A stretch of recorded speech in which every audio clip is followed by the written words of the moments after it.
сабаққа кішкене назар аударайық, бәріміз қолды қойып тақтаға назар аударыңыздар.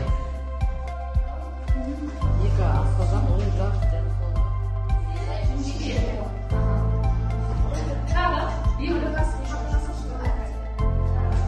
Айдың қыран тамырлары. Олардың қабырғалары.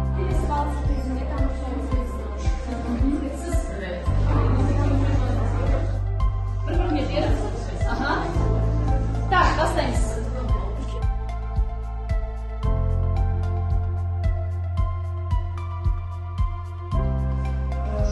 Бірнеше жүректері бар. Ол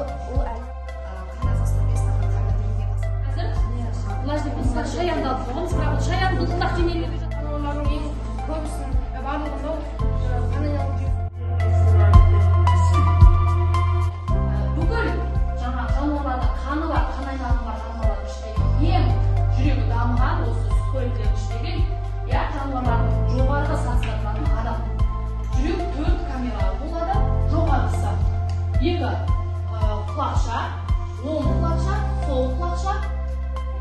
Жүректен қалпақшалары, жүрекшелер мен қанжыларды бөліп отырады дейді. Қалпақшалар дегеніміз 4 қуысты камера болады, жаңа 4 қуыс болады ғой жүректің ішінде. Соның ішіндегі бір-біріне бөліп тұратын қалпақшалар болып тұрады.